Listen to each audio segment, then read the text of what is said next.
வணக்கம். ஓஷோவோட அஷ்டவக்ர மகாகீதா சொற்பொழிவுகள்ல 47வது உரையத்தான் இன்னைக்கு நாம ரொம்ப ஆழமா பார்க்க போறோம். ஆமா, இது மனுஷனோட அத்தனை துக்கங்களுக்கும் போராட்டங்களுக்கும் ஆணிவேரா இருக்கிற ஒரு விஷயத்த ஓஷோ சுட்டி காட்டுற ஒரு உரை. இது மேலோட்டமா பார்க்கறதுக்கு ஒரு ஆன்மீக உரை மாதிரி இருந்தாலும் நம்ம அன்றாட மனப்போராட்டங்கள் எல்லாத்தையும் அசைச்சு பார்க்கற ஒண்ணும் இல்லையா? நிச்சயமா. நாம சரி இதுதான் தீர்வுன்னு நினைச்சு போற பல பாதைகள் உண்மையில பிரச்சனையை இன்னும் அதிகமாக்குதுன்னு ஓஷோ சொல்ற இடம் இது. கரெக்ட். அதுல முக்கியமான கேள்வி இதுதான். நாம அமைதியை தேடி ஓடுறதே நம்மளோட அமைதியை கெடுக்குதுன்னா அப்ப நாம என்னதான் பண்றது? இந்த ஒரு முடிச்ச அழிக்கிறது தான் இந்த உரையாடலோட நோக்கம். வாங்க ஆரம்பிக்கலாம். சரி, ஓஷோ இந்த உரையின் தொடக்கத்திலேயே எல்லா பிரச்சனைக்கும் மூல காரணமா ஒரே ஒரு வார்த்தையை முன்வைக்கிறார்: திருஷ்ணை. திருஷ்ணை, அதாவது தாகம். ஆனா இது சாதாரண தண்ணி தாகம் மாதிரி இல்ல. இல்லவே இல்ல.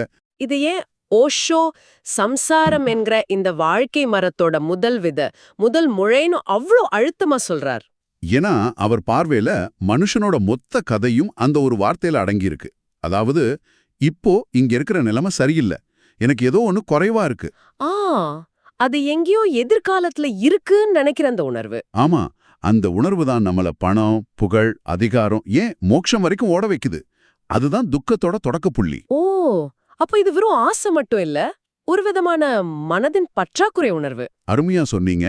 இந்த இடத்துல தான் ஓஷோ ஒரு அற்புதமான உதாரணம் சொல்றார். நம்ம உடம்புக்கு ஒரு வியாதி வந்தா டாக்டர் அதை சரியா கண்டுபிடிச்சிட்டாருன்னா, அதாவது டயக்னோசிஸ் சரியா இருந்தா, ஆமா, அது 50% குணமாயிட்ட மாதிரி.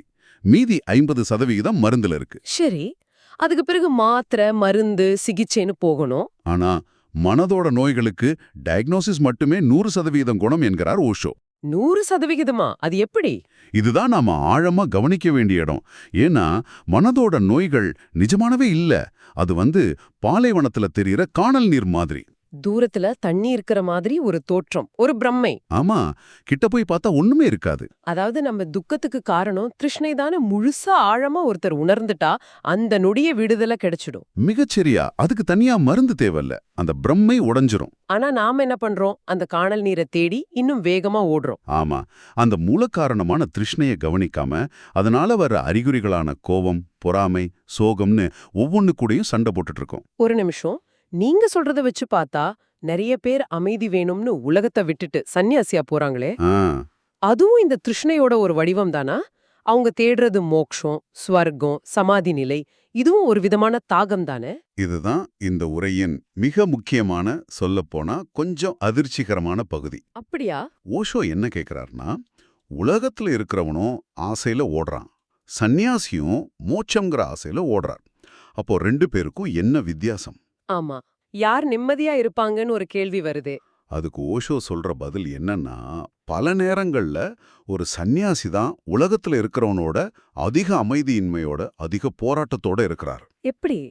ஏன்னா உலகத்துல இருக்கிறவனோட ஆசை சின்னது. ஒரு காரு, ஒரு வீடு முயற்சி பண்ணா கிடைச்சிடலாம்.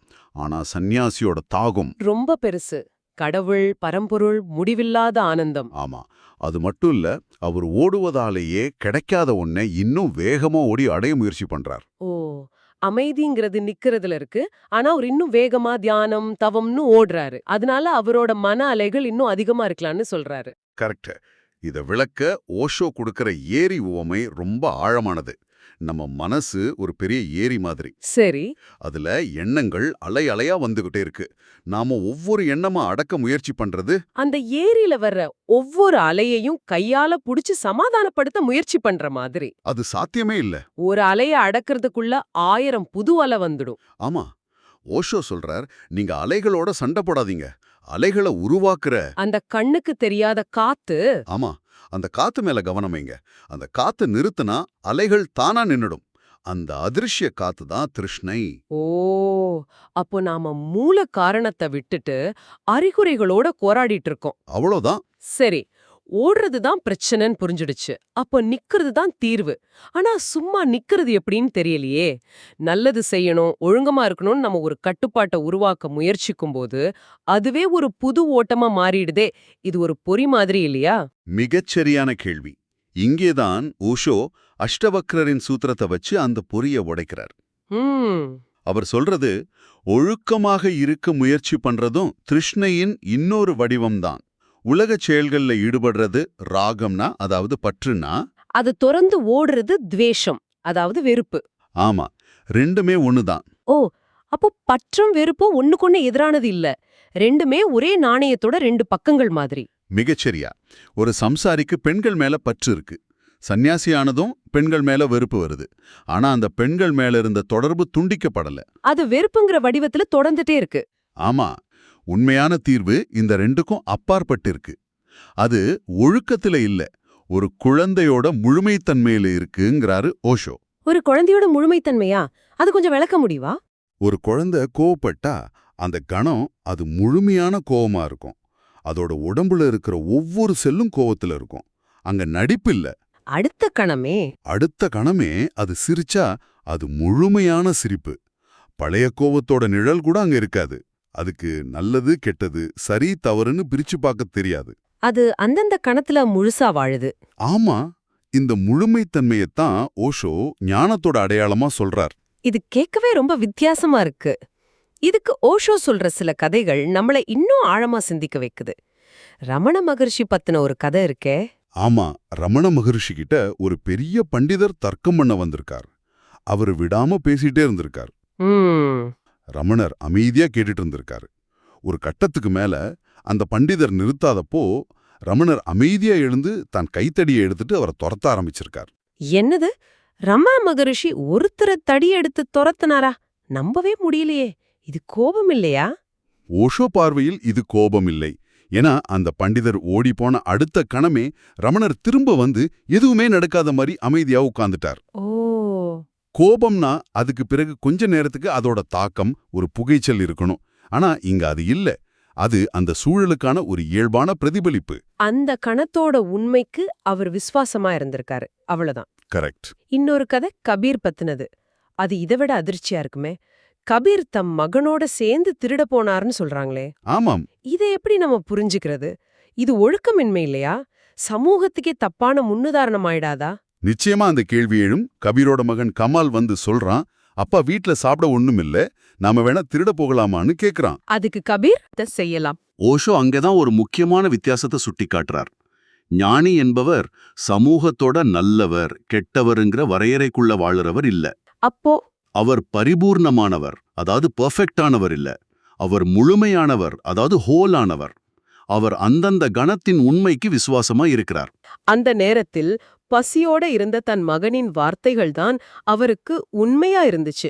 சமூகத்தோட ஒழுக்க விதிகள் இல்ல. ஆமா, இது ஒழுக்கமின்மை அல்ல, அது ஒழுக்கத்திற்கு அப்பாற்பட்ட நிலை, ஒரு குழந்தையின் தன்மை அது. அப்போ நாம உருவாக்கின நல்லது கெட்டதுங்கிற சட்டகங்களுக்குள்ள ஞானம் அடங்காதுன்னு சொல்றார். அது ஒவ்வொரு கணமும் புதிதாக இயல்பாக வெளிப்படுற ஒண்ணு. மிகச்சரியாக. அது திட்டமிடப்பட்ட குணம் இல்லை, அது அந்தந்த கணத்தில் மலரும் தன்மை. சரி, நாம திருஷ்ணதான் காரணம்னு பார்த்தோம். அதை தேடி ஓடுறதும் பயனில்லைன்னு புரிஞ்சுக்கிட்டோம். ஞானி ஒரு குழந்தைய போல இருப்பாருன்னு பார்த்தோம். அப்போ இந்த நீண்ட உரையாடல்ல இருந்து நாம எடுத்துக்க வேண்டிய இறுதி செய்தி என்ன?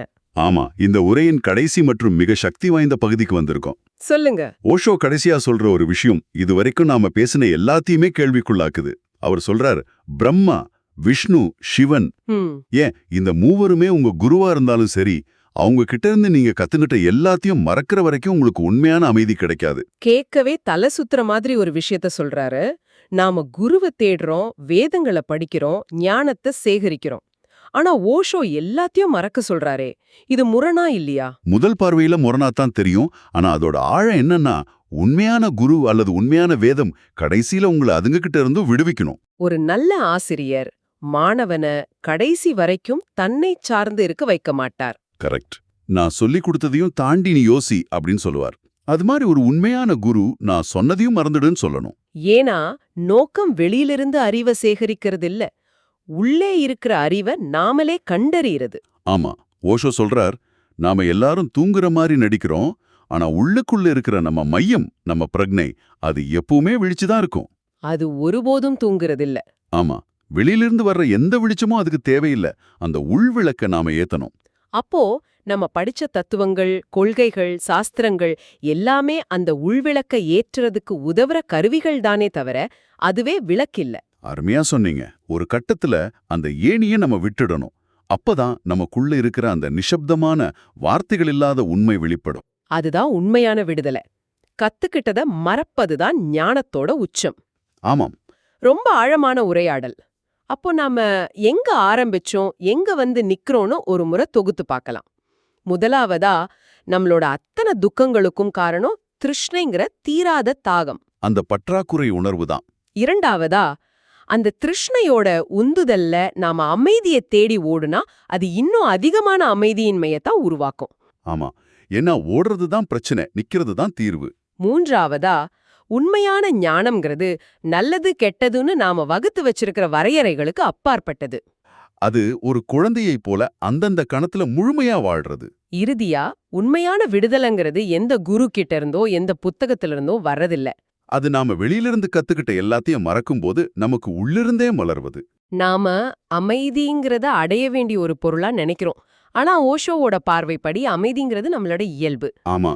நாம தேடுறத நிறுத்துறப்போ அது தானா வெளிப்படுது. மிகச்சரியா சொல்லிங்க. இறுதியா உங்களுக்காக ஒரு சிந்தனை.